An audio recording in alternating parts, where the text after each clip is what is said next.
I'm at Tickaboo Peak, the last remaining public viewpoint into Area 51. The secret base at Groom Lake is out there behind me, but just between you and me, you can't see a damn thing from here.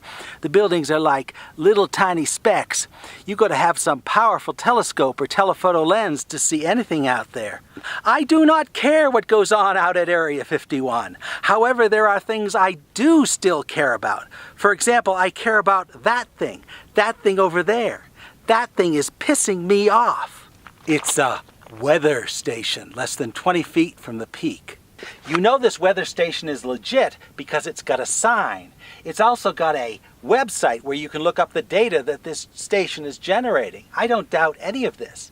I just doubt that this data has any scientific value. There's another weather station 5 miles away and 4 more within a 20-mile radius. All of them just east of the secret aircraft testing base at Groom Lake. My, there sure is a lot of weather around here.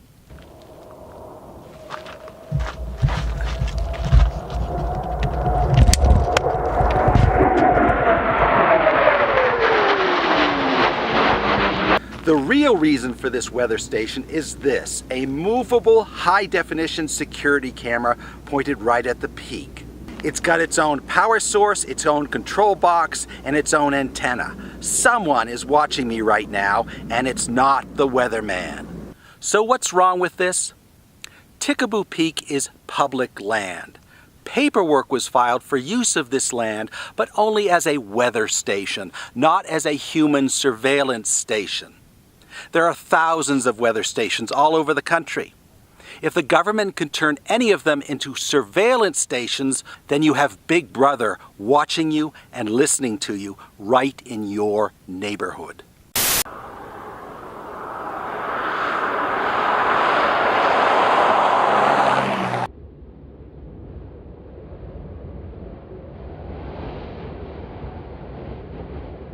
I'm in Rachel, Nevada, the heart of the extraterrestrial highway, where there also happens to be a weather station. It's right in front of the Little Ailey Inn, which is the only business establishment in the whole town. This station is run by the same contractor, but under different auspices. This is part of the Community Environmental Monitoring Program, or CEMP. In other communities, these monitors are completely legit. We have one in Alamo, we have one in Tonopah, and we have one in communities all around this area. This particular station is almost completely legit. We know what each of those boxes is for from their website. The security camera is not legit. As best I can determine visually, this is the Canon VBC-60, a high-end commercial security camera costing about $1,500 without the housing. It has a 40x optical zoom, which the manufacturer says is the most powerful in the industry. Lets you see intricate details at great distances. So why would one want to have a security camera in this location? There's one that looks just like the one that's on Tickaboo Peak. Well, let's say you were the U.S. Air Force and you wanted to know who is approaching your borders. Wouldn't you want to have a security camera right in front of the only establishment in the whole area? Anyone who comes through, you can zoom in on them, you can read their license plates, maybe you can identify them from their facial features. What's significant about this site if you live in Des Moines or Topeka? Well, you see that the data collection is getting broader. We're no longer at a remote desert site that only UFO watchers visit. We're now in a community. We've taken a weather station and turned it into a community monitoring station. In fact, the name of the organization is appropriate, Community Environmental Monitoring Program. They're monitoring the environment, but they're also monitoring the community. This security camera is not here for security. Now, we're so used to seeing them on buildings all over the country that we might think that this is quite normal, but it is not. This security camera is not connected to anything. It has to transmit to somewhere. There has to be a whole great communication network receiving that signal. The camera itself also has to receive the signal. If it's going to pivot, if it's going to turn, then someone has to be transmitting to that camera. My question is, who is receiving that signal and who is sending that signal? The weather monitoring portion of this site is relatively simple. The technology hasn't changed much in 20 years. That camera, however, is very high-tech. It has to be supported by a high-tech communication network some other place. I propose that that security camera and the network that supports it is far more valuable than anything down here in the weather station. Someone went to a lot of expense to install that camera, and I want to know who, and I want to know why. Now, there's a good reason there are so many weather stations in this part of Nevada.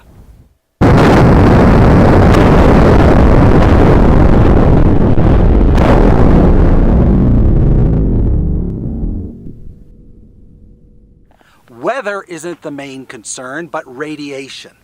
This whole area surrounding the Nevada test site was doused with fallout during the atomic testing of the 1950s. This whole community monitoring network was created to provide some hard data about how much radiation remained. To put the Rachel station in perspective, let's look at some other stations in the CEMP network. Notice a pattern here. None of them seem to have the tall towers or the security cameras. Unfortunately, the only other station I have visited personally is Alamo. Photos of all the others come from the CEMP website, apparently dated 2004. Things have changed since then, at least in Rachel. Take a look at the Rachel photos. These are photos of an entirely different weather station, a quarter mile from the current station. Sometime after 2007, the Rachel Climate Monitoring Station was moved from the place it had been for decades on private land to a new location on state land directly in front of the Little Alien. My best guess for the date of this move is March 15th, 2011, because there's a gap in the public data record for that date. If you are moving a weather station, it takes some time. You've got to unplug it, reinstall the equipment, and plug it in again, and that could account for the gap. Ignoring the camera for a while, there are a lot of questions you could ask about the move. Why was this station moved?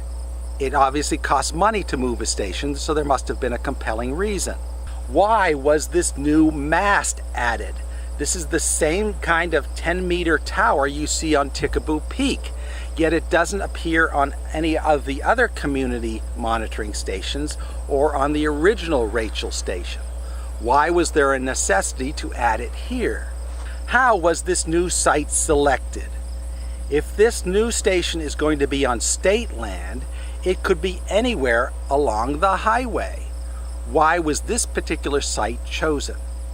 And who determined where this new weather station should go?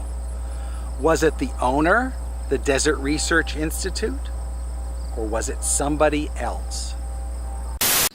Well, I'm not the first to notice these cameras, and I'm not the first to call them spy cameras, but I may be the first to knit them all together in perspective.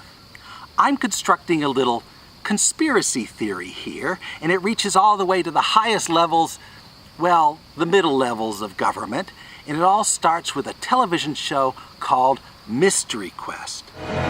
For decades, there has been one location believed to be the epicenter of this government cover-up: Area 51. Now, a word of warning to impressionable viewers. If you're flipping through the channels late at night and you come upon a paranormal documentary with me in it, don't believe a word of it. It is television. It is not journalism. It is entertainment. And it wouldn't be entertaining if they didn't imply something alien at Area 51. Area 51 was created as a testing base for secret aircraft and secret weapon systems. That's all we know for sure, and that's all that the solid evidence is telling us. Okay, so there it is. I said it. I said it out loud. I'm not embarrassed about what I said, but does it really make any difference? There's a huge underground base out there, and that's where they work with the aliens. As hard as it is to believe, it's true. I mean, there are aliens all over the place.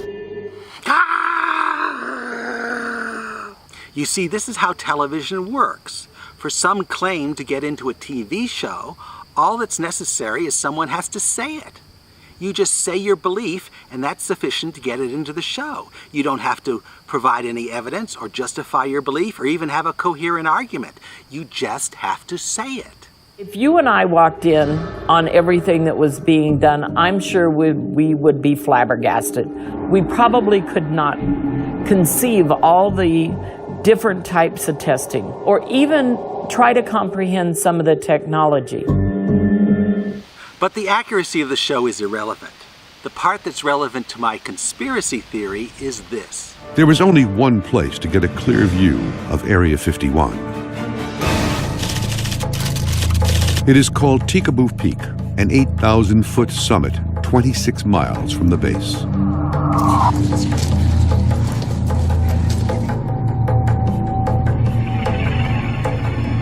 The team will be led by Glenn Campbell, who has led many excursions and is familiar with the hidden trail that leads to the peak. But this trek is different. Oh my God, now wow. That's a big lens. This is the largest telephoto lens ever brought to Tikaboo Peak.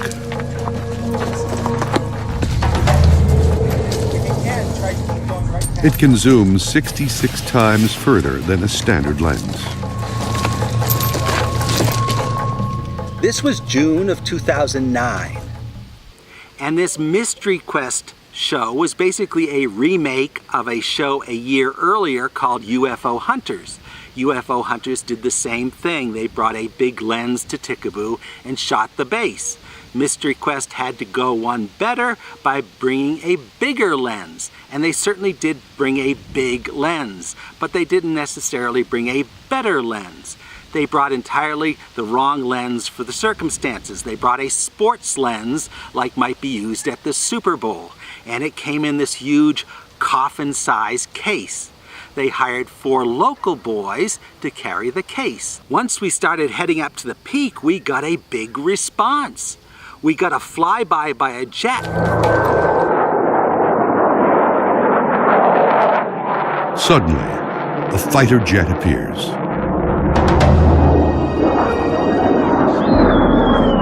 This guy has circled this peak 3 times, and I kind of asked myself, does he know we're here?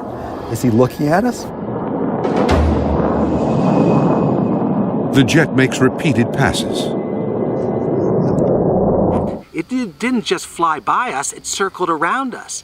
Then a helicopter came and circled around us. Then, it becomes clear the government is scrutinizing the team's progress. Oh, yeah. Thank you. Coming! Coming! A military helicopter suddenly swoops in for a closer look. Man, they have to be here for us. Is he circling this peak? He's circling the peak. He has to be here for us. Well, there's no question. He's here for us.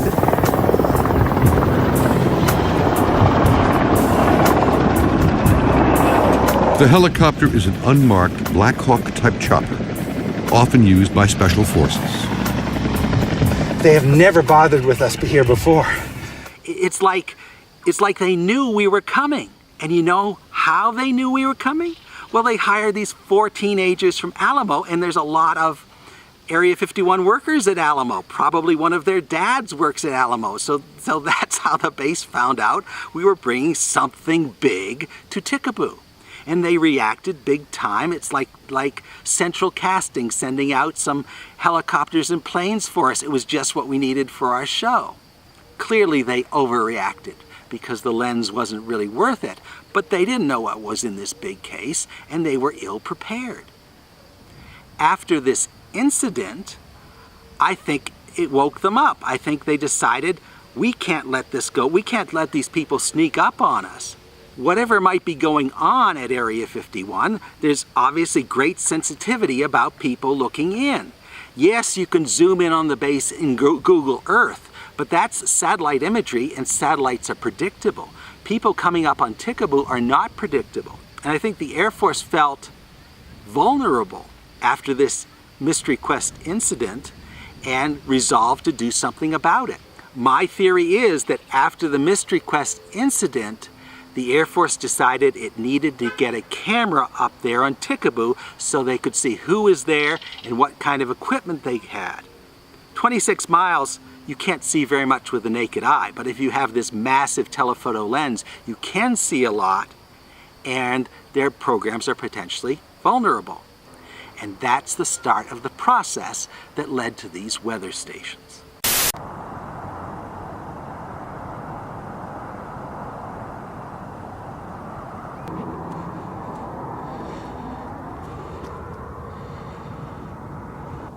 This is the Desert Research Institute in Reno, Nevada, a big nonprofit organization affiliated with the University of Nevada. As the name implies, it's mostly concerned with monitoring wildlife and writing environmental reports. What you didn't know is that it's also the front for a U.S. Air Force intelligence gathering operation outside Area 51. The epicenter of this government cover-up, Area 51.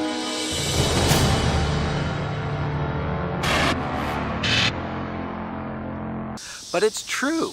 DRI is providing the cover story to allow the Air Force to engage in this dubious endeavor of monitoring civilians on public and private land.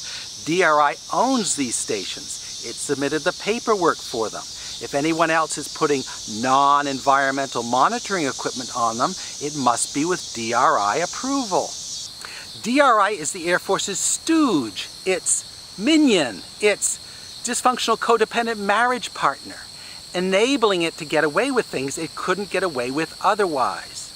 These words may sound harsh, but they're not as bad as the potential alternative, co-conspirator. So let me tell you my crazy conspiracy theory. You can consider this the delusional rant of a madman right now, but hear me out and we'll see if I can make any of it stick. My conspiracy theory comes in 3 parts. The first part I think is just hilarious. The Little Ailey Inn in Rachel, which is a nest of conspiracy theories, really is being monitored full-time by a secret intelligence agency. This one is true.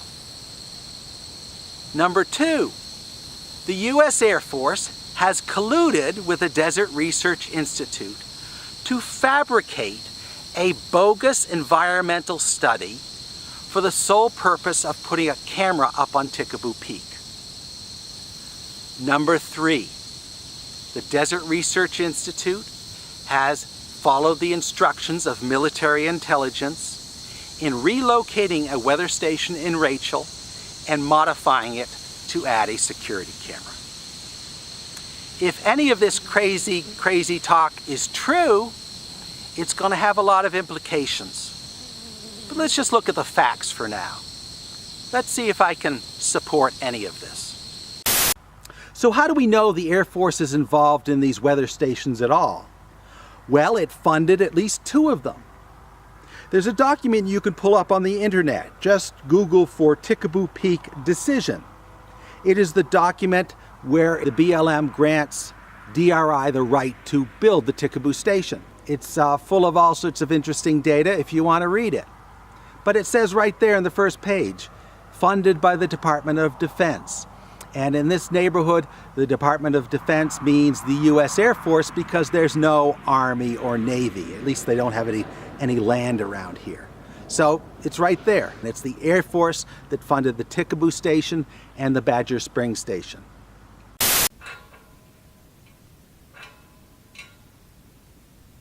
This is the Badger Spring Valley Climate Monitoring Station, built around the same time as the Tikaboo station, also funded by the Department of Defense and owned by DRI, which submitted a parallel application, almost identical application as the Tikaboo station.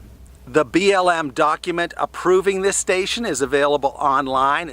Just look on the same website that the Tikaboo document is on, and it's almost identical to the Tikaboo document. They're applying for the same sort of installation in the same way, again, to monitor climate change.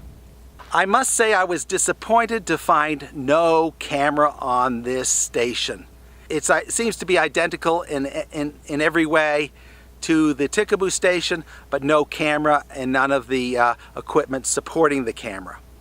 This station is very interesting for its location and for its ridiculously tall mast, which is very rare in these parts. There's only 3 stations I know of that have this tall mast: Rachel, Tikaboo, and right here at Badger Spring Valley. I'm going to talk about the location and the mast later. Right now I want to use this station as a control case. I can identify all of the equipment you see here. It may look kind of spacey, space-agey, but this is all equipment that you can order yourself on the internet and put in your own backyard weather station if you so choose. Everything here is explainable. For example, this little spacey thing with the flaps around it, that's not a UFO, that's a snow gauge, because when you're trying to collect snow and measure snow, the winds swirl around it and it makes it very difficult. These silver flaps are intended to minimize the snow moving around and get a more accurate reading of the snowfall. What I'd like to do now is go back to Tikaboo. Let's subtract the standard weather equipment we see here and see what's different up there. Tikaboo Peak is 26 miles from the secret Air Force Base at Groom Lake. The view from here isn't great, but it's all we've got after the Air Force seized some closer viewpoints in the 1990s. The new weather station on Tikaboo was installed in August of 2011. Most weather stations have no cameras at all, but this one has 2. It has the high-end security camera that pans and tilts and has a 40x zoom, and it also has a fixed webcam. You can actually view the output of the webcam on DRI's website. This webcam seems pretty harmless at first because it's pointed away from the peak and away from Area 51. It's pointed to the southeast. This turns out to be very significant, however, and I'll talk about it later. For now, I just want to go through an inventory of this weather station and see how it differs from the Badger Springs station. Starting at the very top of the weather station, we see a wind vane. It is a model 05103 from the R.M. Young Company. This item is actually quite pricey. That wind vane costs $1,000.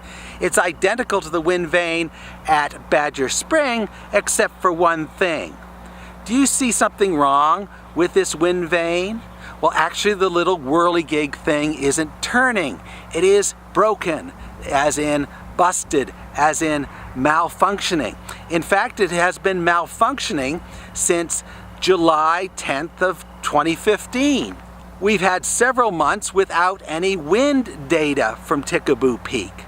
Down lower in the mast, we find a new sensor that doesn't appear in the Badger Spring station. That is actually a snow level indicator. At the same level of that sensor, you have the fixed camera. Beside the webcam on either side, you see 2 antennas that do not appear at Badger Spring. One is a directional antenna, and one is an omnidirectional antenna. It says digital antenna printed right on it. You see, this weather station is different than most weather stations. Most weather stations just broadcast data, and the data they broadcast is low bandwidth data. You could type out the data from a weather station in Morse code and you'd still have enough bandwidth left to report the sports scores. Video is entirely different. Video requires a high bandwidth circuit, which requires in this case a whole different radio system. I assume that the directional antenna is broadcasting the video signal and that the omnidirectional is receiving the instructions for where to pan and tilt the camera, but it could be the other way around. The only thing I know for sure is that that directional antenna is pointing somewhere. In fact, if you look in that direction it's pointing, you see in the far distance, about 7 miles away, a cluster of radio towers. These are radio towers above the town of Alamo. I assume that the cell phone towers for Alamo are up there. So I haven't had a chance to go to that other location. When I do, what I expect to find is another directional antenna just like this one pointing up at Tikaboo Peak. Now, assuming that is a video signal, I think the video is being beamed down to this hilltop where the antennas are. At that point, it's being turned into a digital signal and pumped into the telephone network. The straight antenna is an omnidirectional antenna, meaning it can receive signals from any direction. It just has to receive signals that are more or less in line of sight between transmitter and receiver. Now, Area 51 itself just happens to be within line of sight of this antenna, so instructions could come from there, or they could come from anywhere. Continuing down to the base of the weather station, we see a solar panel that does not exist in the Badger Springs station. This smaller solar panel, I assume, powers the security camera and the web camera. And we also have another control box that doesn't exist at Badger Spring, and I assume that is the control box for these two cameras. Other than that, everything we see on the weather station is identical to Badger Spring, and everything we see is identifiable as legitimate weather equipment that you can order yourself on the internet. I would like to talk about both of those cameras and where they are pointed, but before I do, I want to return to one little irritating feature of the conventional weather equipment. Remember that broken wind vane? So you have a wind vane on this weather station that has not been functioning for several months now. What does that tell us? Well, it suggests to me that no one really cares about the weather data that comes out of this weather station. If you're conducting a long-term climatological study, then a gap of several months in your data is going to be really damaging. If anybody really cared about climate change in the Paranagant Range, they would have been up here to fix it. I have several observations about these cameras on Tikaboo Peak. First, let's look at this security camera. In my crazy conspiracy theory, this camera was placed here for the Air Force to help it plug a security hole. They want to see who's on the peak and what sort of equipment they have. The irony is, in plugging one hole, they may have created another. This camera is broadcasting over the open air. In theory, anyone with the right technical skills can pull out that signal. It's receiving commands through the open air, so anyone with the right skills can tell that camera where to pan and zoom. This camera has a 40x zoom, which is a lot better than my SLR with a 135mm lens, which has only a 7.5x zoom. It is approaching the detail of the camera that Mystery Quest brought to the peak, which supposedly has a 66x zoom. If you want a great view of Area 51, this camera has it. Attention Russian hackers! If you want to see what's going on at Area 51, the US Air Force may have just given you your best opportunity.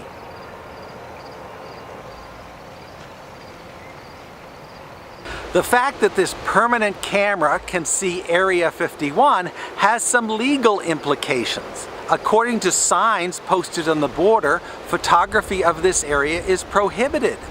According to the federal statute cited at the bottom of these signs, you need written permission from the base commander to photograph this area. My questions for DRI are, do you have this written permission, and can we see it? Of course, if the US Air Force controlled these cameras, they wouldn't really need written permission because they're part of the same organization. But DRI should be able to produce one or the other. Either it can show us the written permission, or it can tell us that the Air Force controls these cameras. If DRI can't do one or the other, then it is in violation of federal law. Other people tell me they have seen this camera move, but I've never seen it move myself. Every time I've seen it, it has been pointed at the peak, which is about 10 degrees to the left of being actually pointed at Area 51. Pointing at the peak is the logical resting point for this camera because that's where the visitors end up when they climb this mountain. However, pointing at the peak leaves you with a blind spot, and that's the reason for the fixed camera. When I first saw the output from this fixed camera online, it seemed uninteresting to me. The fixed camera is not pointed at Area 51 or at the peak, it's pointed to the southeast, sort of in the direction of Las Vegas. After a little bit of study, however, the solution quickly became apparent. You see this ridge in the foreground? This ridge doesn't have a name, but right now I'm going to give it a name. I'm going to call that Implication Ridge, because there's a lot implied in where this camera is pointed. I said that Tikaboo Peak is the only place on public land where you can see Area 51, but that's not exactly true. There is one other place that you can see Area 51, and that happens to be this ridge that's pictured in this webcam. You can't easily get to Tikaboo Peak without passing over this ridge, and your first view of Area 51 is from this ridge. In fact, the Mystery Quest crew stopped at this ridge. It was such a difficult chore hauling this big camera up that as soon as they saw Area 51, they stopped and they shot it there. If you look at the output of this camera online, you see pretty good definition, about 1280 pixels across. However, this camera is capable of far better. There's nothing to prevent the signal from this camera being split, with the high resolution image going out through the video stream to the Air Force and a medium resolution image going out to DRI's normal weather network. I'm curious, however, as to why the public image is delayed for so long. According to the DRI website, it's delayed 10 minutes, but whenever I have looked at the image, it's been delayed by 2 hours. I am calling this feature Implication Ridge because it implies that DRI knows full well why the Air Force wants this station here. If you confront DRI about the security camera, they might claim they had no idea that the Air Force was going to come along and put a security camera on their weather station. The webcam, however, disproves that theory, because the webcam DRI is taking full responsibility for, yet it happens to be pointed exactly where the Air Force would want it. This implies to me that DRI is not merely a dupe, but a full partner in this intelligence operation. So this all makes perfect sense now. The security camera is normally pointed at the peak, where most visitors usually end up, and the fixed camera is pointed at Implication Ridge, which is what most visitors pass over to come to the peak, and that is also a viewpoint into Area 51 itself. Now that you know where these cameras are pointed, they are fairly easy to evade. A security camera can be pointed in any direction, but normally it's pointed in one direction, so you just come up from behind and you never go to the peak itself. A greater challenge is how to get your car to the trailhead undetected, and that's where the Badger Spring weather station comes in. According to my crazy conspiracy theory, the Badger Spring Valley weather station is part of the Air Force's early warning system. They want to know not only who is on the peak, but who is approaching the peak, and the best way to do this is to monitor the roads approaching the trailhead. There are 2 dirt access roads, a southern one from the Pahranagat Wildlife Refuge and a northern one from Alamo. They join together for the final 3 miles to the trailhead. Normal ranch traffic may travel on the lower loop, but if anyone turns off on that final spur, it is likely they intend to hike Tikaboo. If the Air Force could detect them there, they would have at least an hour's warning before anyone appears on the peak. According to my conspiracy theory, the Badger Spring Valley Station was established as a platform for a security camera, just like the one on Tikaboo. The fact that there's no camera there now doesn't disrupt my theory, because military planning is all about building future capabilities, not necessarily using them. If I were the Air Force, my first choice of location for a security camera would be right at the road junction. What I found on the ground was something different. The actual station is about 1.5 miles down the northern access road. You can't see the road junction from this position, and from the ground you can't see the other access road. You can't see the other access road from the ground because of this low intervening ridge. However, from the top of a 30-foot tower, you may be able to peek over the ridge. Drawing some sight lines on Google Earth suggests that a broad swath of the southern road may be visible from the top of the tower. You should also be able to see the road from some part of military land where they can put all the cameras and radio stations they want. The northern access road and final 3 miles to the trailhead probably are not visible from military land, which is why they need the weather station. Why is this surveillance platform located here and not at the road junction? It may have to do with radio access. The road junction may not be within line of sight of military land, while the top of the tower at the current weather station probably is. So if the Air Force is concerned about early warning, why don't they have a camera on this weather station? Well, they probably have other systems for detecting vehicles on that road, like good old-fashioned road sensors. In the 1990s, I discovered and mapped a network of them on public land in the Tickaboo Valley. It is reasonable to assume they are still using them now and that they are more sophisticated and harder to detect. If the Air Force could get a road sensor network working, they wouldn't need the camera. Nonetheless, the platform for a potential security camera is a good asset to have. If you're going to spend years building the infrastructure for a surveillance network, you need to consider all the contingencies and cover all your bases. According to my crazy conspiracy theory, this all started with a Mystery Quest incident in June 2009. The Air Force scrambled the jets, they scrambled the helicopters, they scrambled the eggs, they scrambled everything for this little piddling little telephoto lens that we had that really didn't show anything. So I think at that point they realized we got to do something. We have to have better telemetry out there. We have to be able to see who's on Tickaboo and who's approaching Tickaboo. And that's when someone in the Air Force had this brilliant idea. There's actually some creativity in the Air Force, and they said, I know, we'll create a network of weather stations, and these will be legitimate weather stations recording real weather data. And then we can put our own equipment on these weather stations. And they said, we'll get DRI to do it because DRI will do anything for us. We'll get DRI to create these weather stations for us, and then we can use them for our own nefarious purposes. That's what they were thinking. And lo and behold, in 2010 and 2011, there are 4 new weather stations. And this is really kind of a big thing because this is already a stable network. You already have a lot of weather telemetry in this area because of the nuclear testing. You have way more weather stations than there would be in any other part of the West. So I think they're thinking, well, who's going to notice 4 more stations? Now, what are these 4 stations?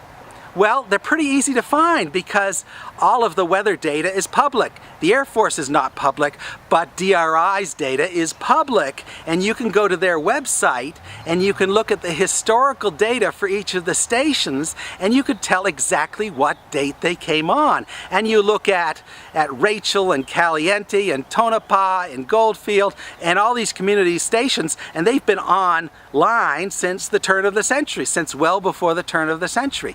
Yet there are 4 stations that came online in 2010 and 2011. These new weather stations include Tickaboo Peak, the Badger Spring Valley, only 5 miles away, the Pahranagat Wildlife Refuge, which happens to be very close to some key access roads, and the Sand Spring Valley, only 2.5 miles from the existing weather station at the Little Ailey Inn. I'm only looking at the new weather stations in Lincoln County. I've only begun to analyze all the other weather stations DRI operates.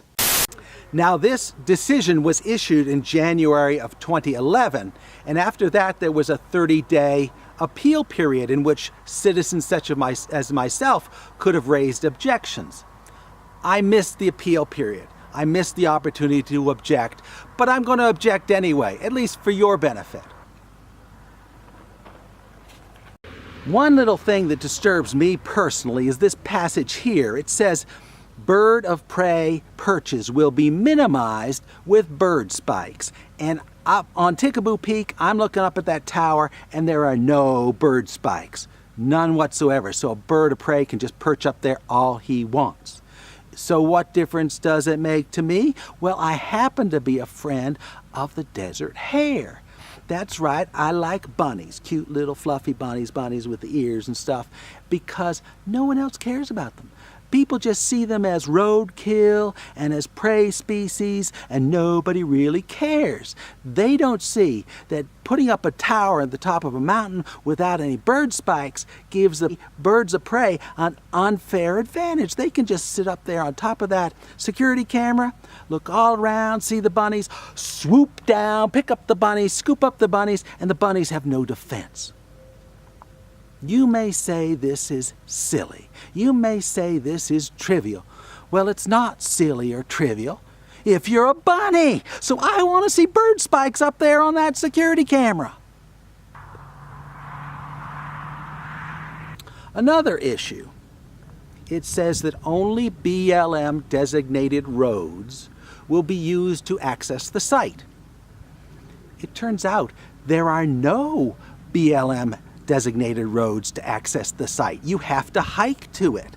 The BLM roads will only take you within a mile or two. Then you have a strenuous hour to 2 hour hike to get to this site.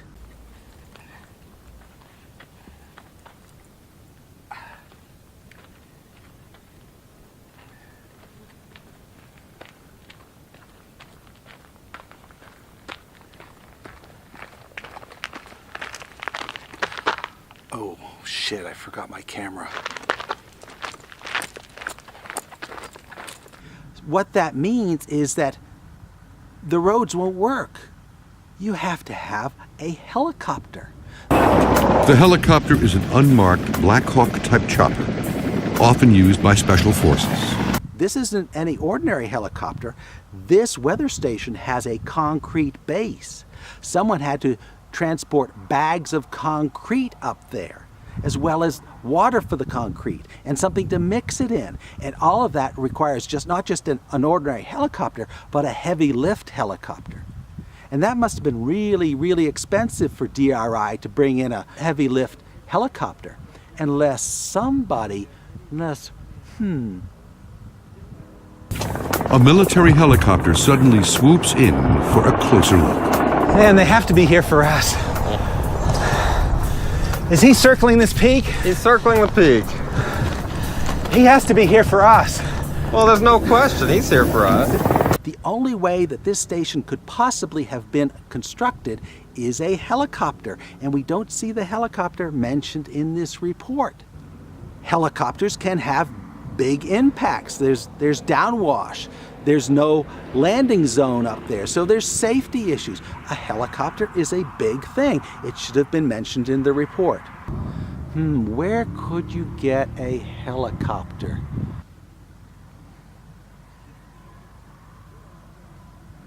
But it would be significant if the U.S. Air Force provided the helicopter, because it would show just how intimately the Air Force was involved in the construction of this weather station.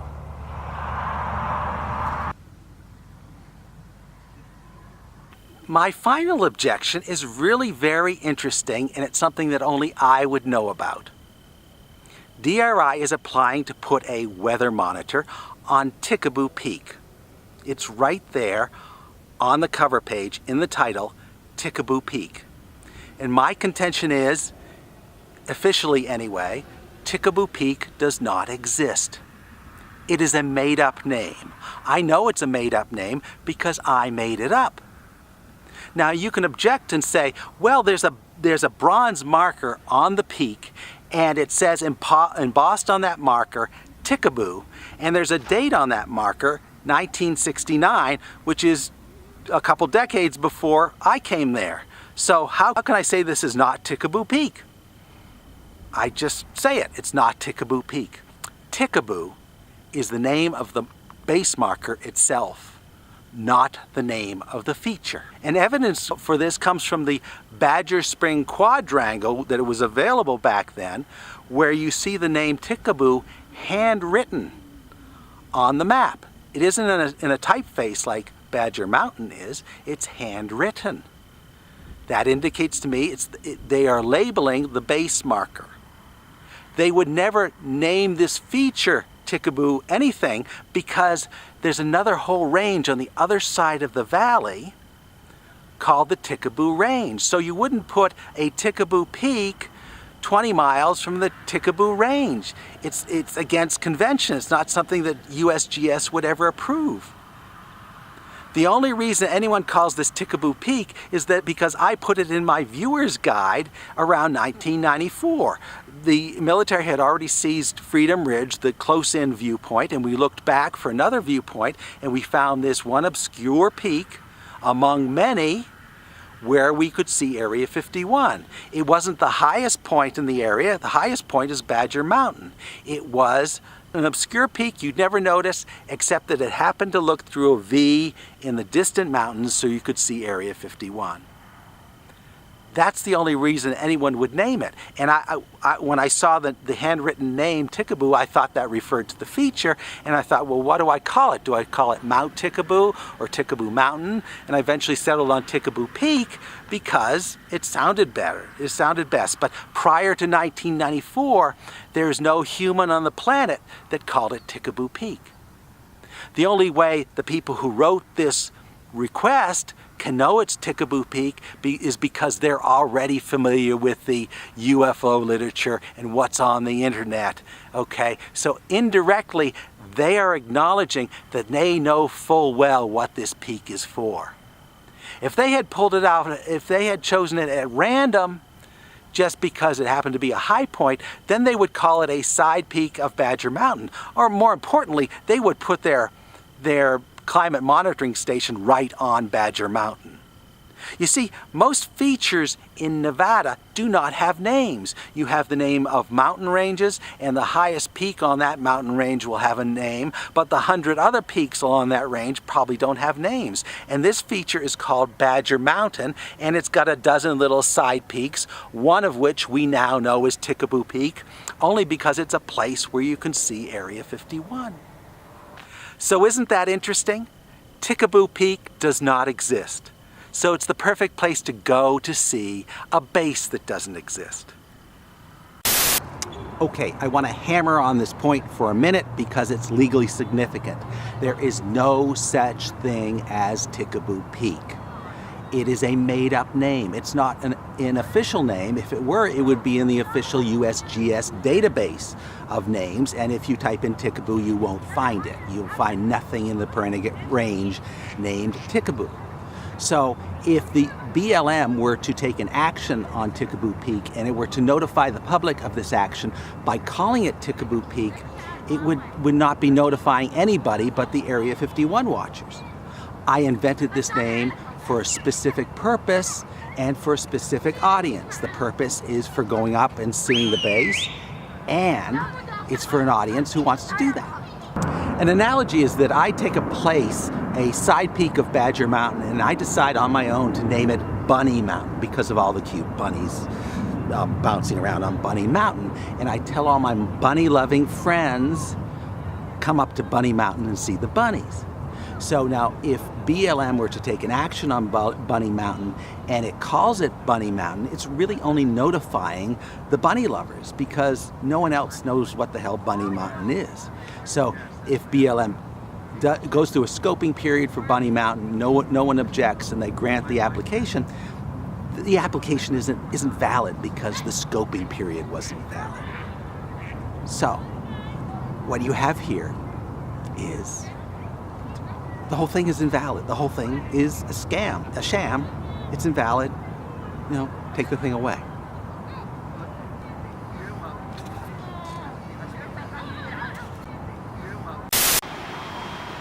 My doctor says I need to take a time out from this video because it's aggravating my mental condition.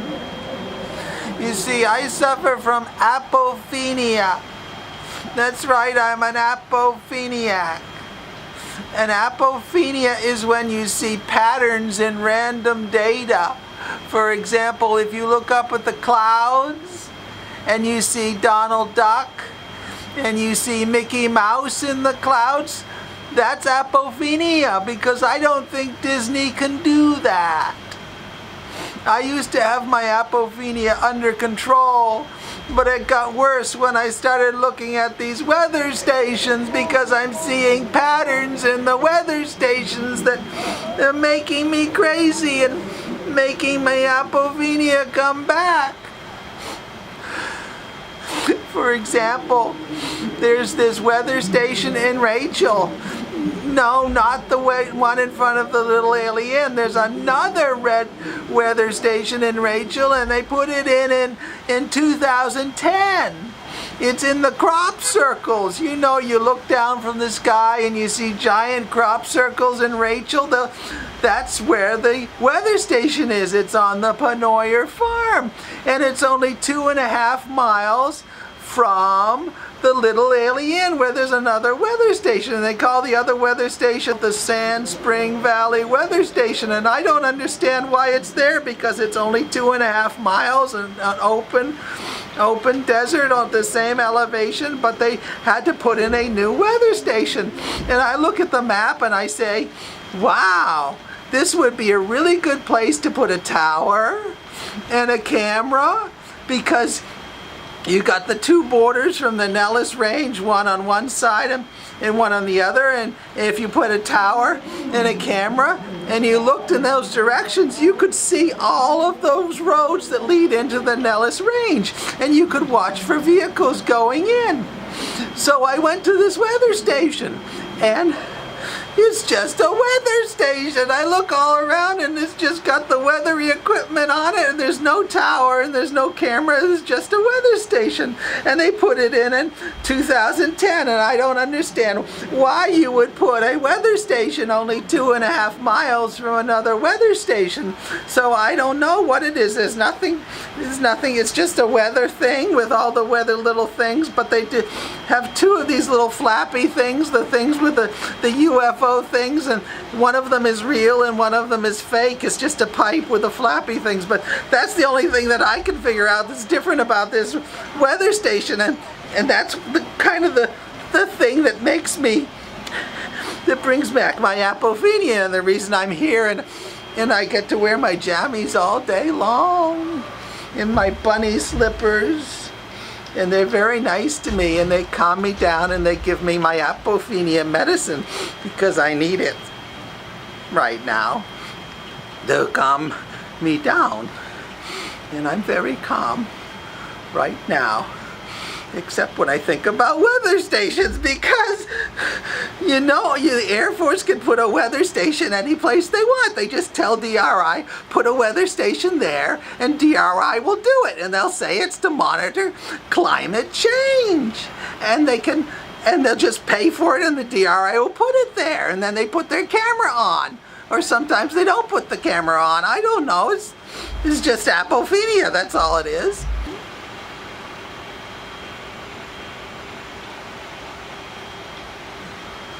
So it's just in my mind, right?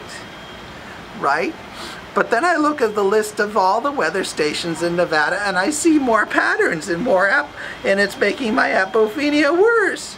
For example, at the Nellis Range, on the eastern side of the Nellis Range, there's this long straight border that goes all the way down, maybe 60 miles long, and there's only one road in and one road out. And it's called the Alamo Road, and at either end there's a weather station at either end. So I look at the weather station on the map, and this road runs from the Parangat Wildlife Refuge all the way down to Corn Creek, and there's a brand new weather station at the Parangat Wildlife Refuge, and I went to it and I looked at it. And it's just a weather station. I don't understand why. And I didn't go to the one down in the south because I didn't have time, but that one's online. And there's a weather station, and there's a tower, and there's a camera on it. And there's a camera on it because it says so on the web. It's got a VBC 60 camera on it that looks right down at the other end of the Alamo Road. So if you came in from one way or came in from the other, the Air Force could could put a camera there. But they have a camera only at one end, not at the other end, and I don't understand it. It's just making me crazy. My apophenia is just making me crazy.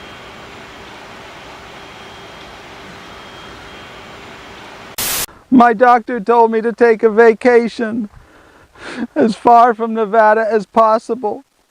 So I came here to Iceland, where it's very, very cold. I'm trying not to think about weather stations, but everything I see reminds me of them. People tell me the glacier used to be right up here where I'm standing. Now it's way down there. I'm thousands of miles from Area 51, but I can't get away from climate change. In Arctic regions like this, climate change is easy to see. Just 1 degree of temperature change can mean the difference between ice and water, with a corresponding rise in sea level. In the deserts of Nevada, 1 degree of climate change does not mean the same thing. The desert is already a place of extremes. There are hot days and cold nights. There can be 20 years of drought followed by 5 years of flood. Everything in the desert is used to a great deal of variation. I'm not saying the desert isn't affected by climate change, but certain places on Earth are affected more than others. Some place like Iceland is a pivot point for climate change. The deserts around Nellis Air Force Base, not so much. So let's look again at these weather stations on Tickaboo and in Badger Spring. According to the signs and to the documentation submitted to the BLM, they're there to study climate change in the Pahranagat Range. However, the caption on the Tickaboo webcam says the focus of the study is the Badger Spring Valley and the Pahranagat Wildlife Refuge, which are not part of the Pahranagat Range. So I'm just a little confused. I'd like to see the documentation for this study. Don't you imagine it must exist? Whenever you're going to commit any sort of funds to a scientific study, there are reams and reams of paperwork. There is a proposal where some scientist says what he hopes to accomplish with this study, and what sort of equipment he needs, and what sort of funding he needs. I'd like to see that proposal. The Department of Defense is funding this operation, but it shouldn't be secret because the Pahranagat Range is almost entirely outside of the Nellis Range. There's only a little corner of the Nellis Range that intrudes into the Pahranagat Range. Even if we give the Department of Defense and DRI the benefit of the doubt, this study raises a lot of questions. For example, why is the Department of Defense funding a climate change study? As important as climate change may be, it does not seem to be a defense issue. The agency most concerned with climate change research is NOAA, the National Oceanographic and Atmospheric Administration. They run the U.S. Weather Service, and they also fund the Western Regional Climate Center, which is where all this data goes after it comes off of the stations in Tickaboo and Rachel and all these other places in Nevada. So I'm wondering if the Department of Defense has consulted with NOAA prior to this proposal. It would seem to make sense. You don't want to be duplicating effort that has already been done. Sure, it's nice to add new weather stations, but at a certain point you've reached your saturation level where adding more weather stations doesn't really contribute to your knowledge of climate change. So I'm wondering what NOAA's position is on these 2 new weather stations. Do they regard this data as valuable or as just another few extra weather stations that don't mean anything? Most importantly, I'd like to know the rationale for the placement of these climate change stations. If the focus of the study is the Pahranagat Range, why did they choose this particular peak on the Pahranagat Range of the dozens available? If the focus of the study is the Badger Spring Valley, why did they choose that particular location for their weather station? Show us the study. It's as simple as that. Either there's legitimate science behind this climate change study, or there isn't. So let's say my crazy conspiracy theory were true. What's wrong with that? The Air Force has a little security problem and DRI is helping it out. DRI is just being patriotic, right? Well, that's not really DRI's mandate. DRI isn't a security contractor. It isn't into national defense. It is a scientific organization. Its job is to produce numbers. Numbers that are accurate, numbers that people can trust about what's going on in the deserts of Nevada. Air Force contracts DRI to conduct certain studies, but the Air Force cannot tell DRI how to conduct those studies. Let me put this all into perspective. The Nellis Range is as big as the state of Connecticut, and within that there is another block of land, the Nevada test site, as big as the state of Rhode Island. And within that whole big area is a cornucopia of environmental abuse. Because during the Cold War, no one cared about the environment. They just wanted to beat the Russians. They just wanted our nation to survive. So all sorts of shortcuts were taken with the environment. All sorts of abuses happened out there during the Cold War. And now we're dealing with all of that.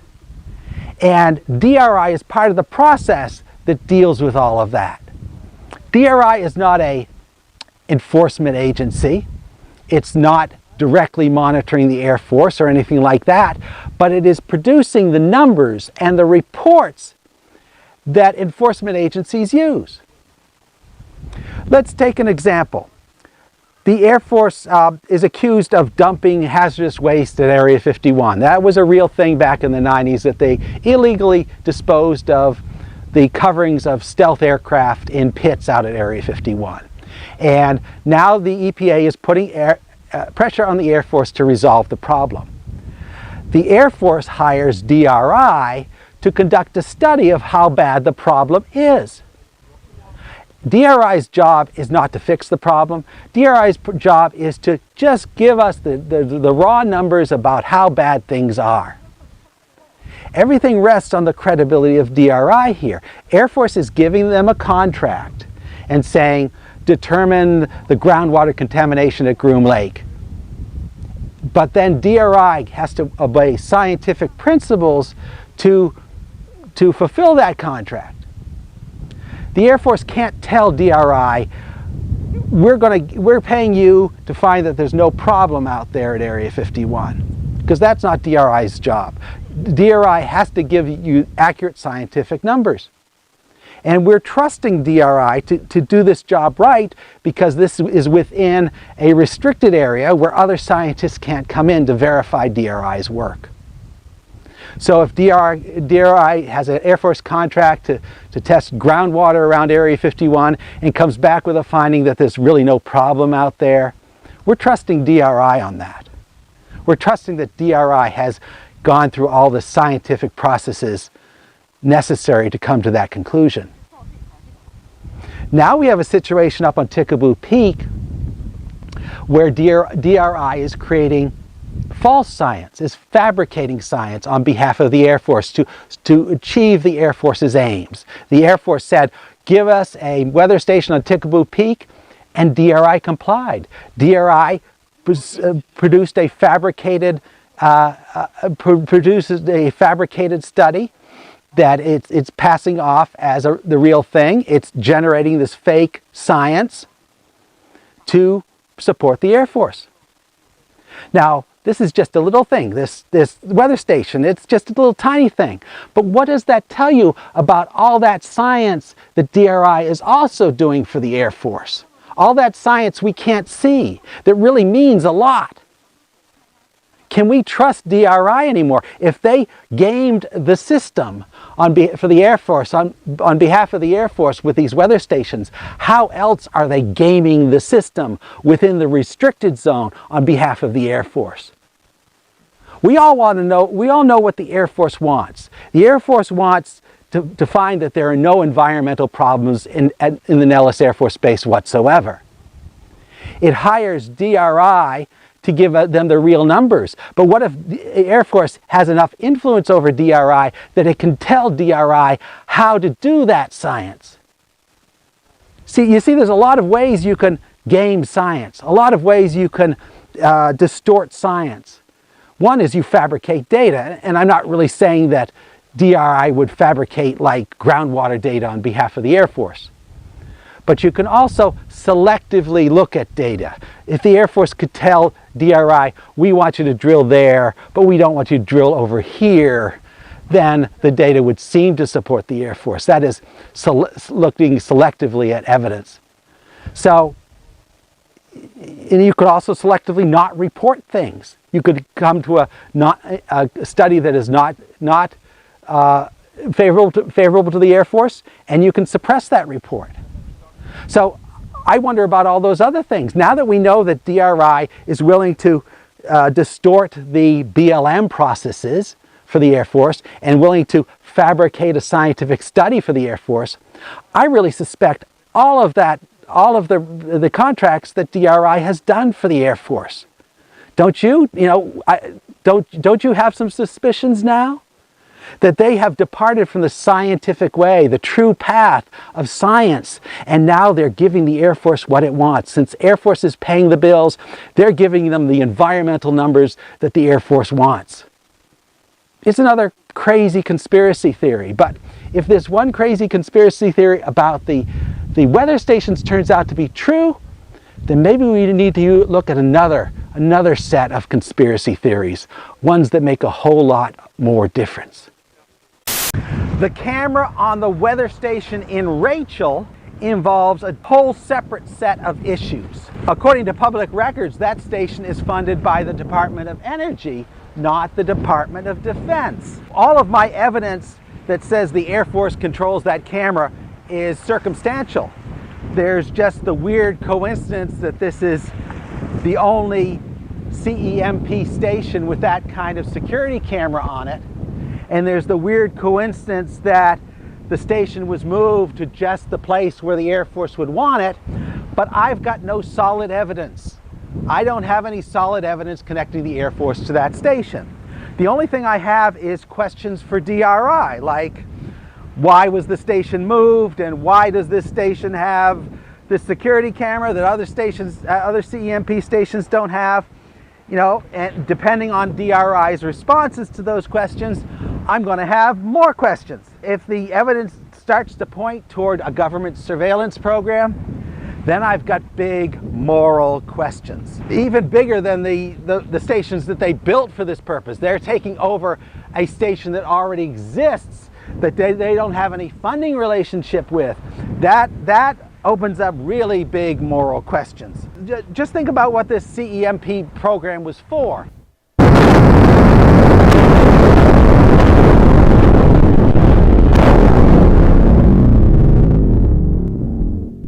It was created because of the fallout in the 1950s and 60s that killed people. And part of the purpose of these stations is to reassure the public the government isn't out to get you anymore. The government in the 1950s and 60s actually killed people. Okay, those people aren't around to complain anymore, but their relatives still are. And we've taken this station that is supposed to reassure the public that the government isn't out to get them, and we've turned it into a surveillance platform for the government that might really be out to get them. It was the Air Force that dropped those bombs that killed those people in the 1950s, and if the Air Force has now taken over the Rachel station for its own purposes, its own nefarious purposes, then now we're saying that any station in Nevada that DRI controls can be turned over to the Air Force for its own use. So these are just questions. As I say, it's all coincidental. It's all circumstantial evidence. I've got no evidence the Air Force is using that camera, but I'd like to know. It's a reasonable thing to know who else can control that camera, what was that camera placed there for, and then whatever the answers may be, we got to follow those leads. Shh, shh, shh, shh, shh. Be very quiet. Shh. You see it? It's a weather station. They have weather stations in Iceland. found this one as I'm driving along the Southern Ring Road. Take a look.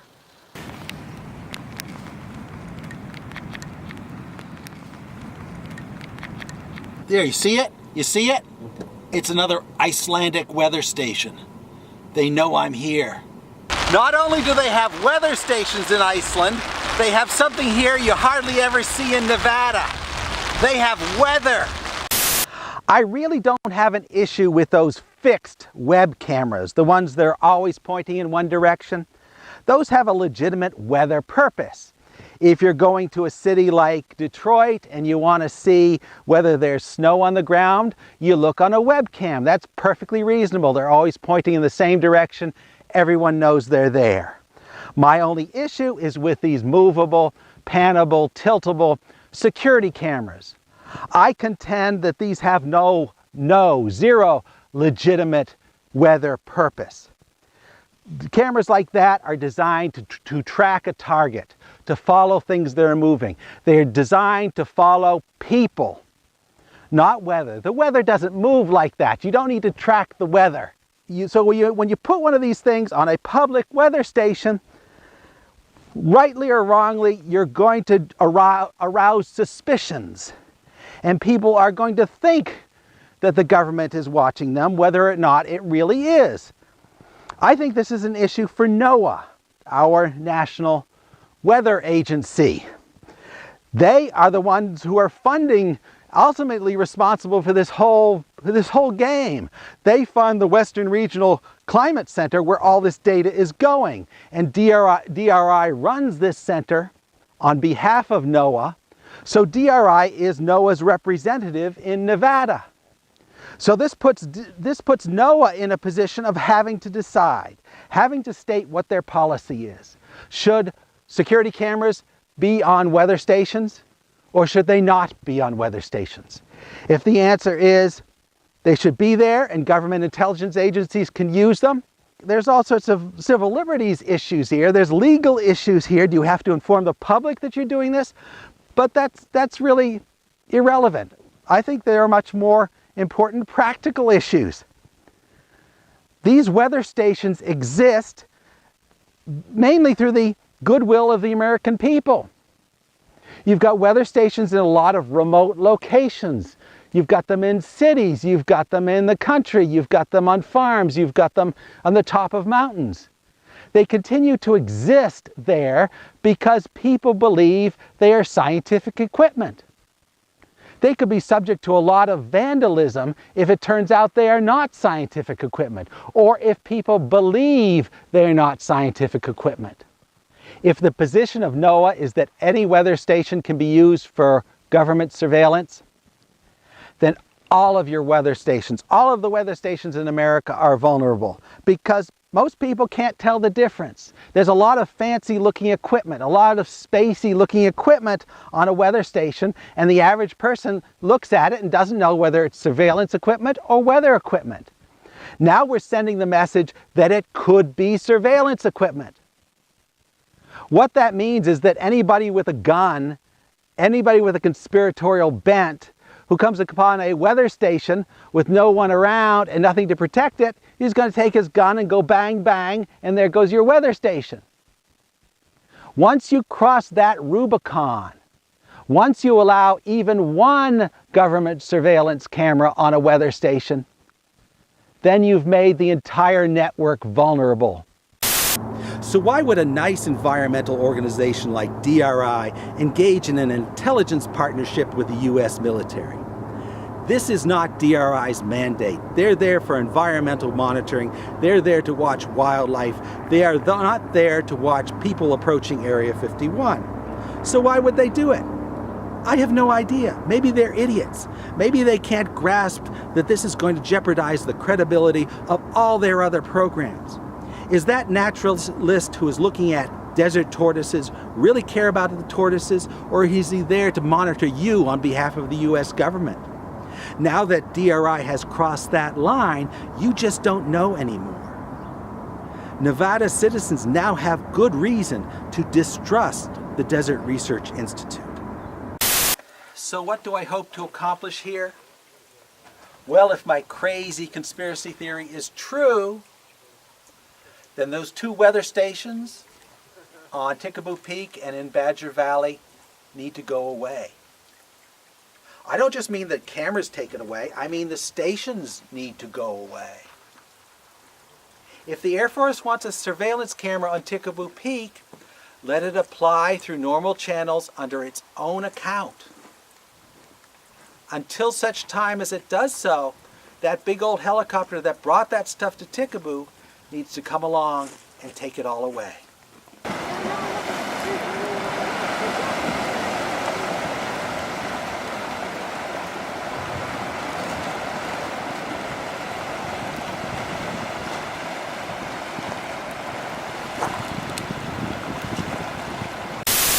They don't want me to talk about weather stations anymore, so I'm going to talk about hers. This is Cyrene. She's a friend of mine. Cyrene is a mermaid. You see that? She's a mermaid.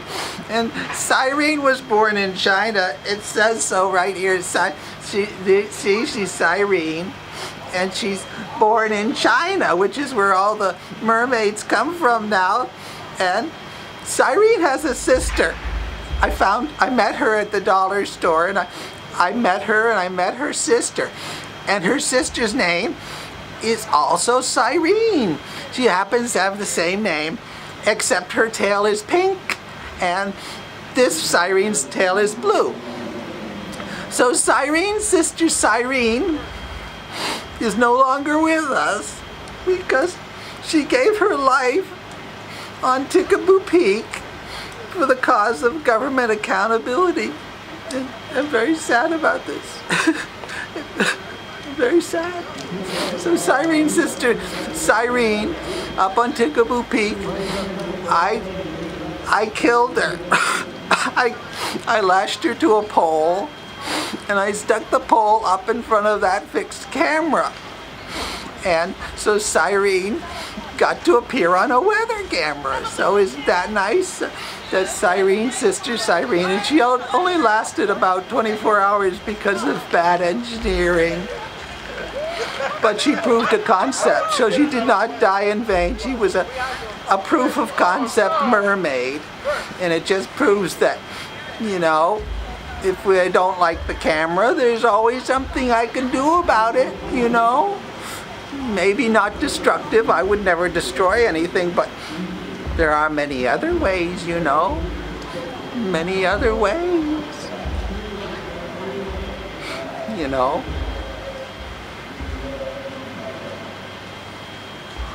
This video is over. It's over. This is the longest video I've ever made, and I admire your fortitude for lasting it out. I just want to give you a few more links in case you're interested in this story. I've created a new web page for the Area 51 weather story. It's at this URL right here. Check it out. If there are any new developments in this case, I'll put it on this page. Heaven forbid if I made any errors in this video, I'll confess to them at this URL. If you're foolish enough to want to hike Tickaboo Peak, I've also created a page for that at this URL right here. There's lots of pages on the web with instructions for how to hike Tickaboo. I just want to have you to have the latest information. I don't want you to kill yourself up there. There are some dangers, and I want you to know about them. So check out this URL before you even consider it. As if this video wasn't long enough, I've created a whole other video of outtakes from this video. On the same channel where you'll find this video, you'll find an outtakes video. This video contains a few random sound bites and clips that I didn't have a chance to put into the main video. I'm also going to have a video on Iceland. If you're interested in Iceland, I'm going to have an hour-long travel video on the same channel where you find this video. Tune in, subscribe. If you happen to read books, do you remember what those are? Books, you know, a bunch of words all thrown together. I've written a couple of them. I have a philosophy book on marriage called The Case Against Marriage. Before you walk down the aisle, maybe you ought to check it out. Marriage might not be what you think it is. I have a brand new novel called Harper Junction. It's available on Amazon. There is a generous free sample You can check it out if you'd like. Be sure to follow me on all the usual social media outlets. I'm active on Facebook, Instagram, and Twitter, usually under the name Bad Dalai Lama. I don't know what that's all about. So just like me, star me, heart me, retweet me, share me, and everything will be all right with the world. I guarantee it.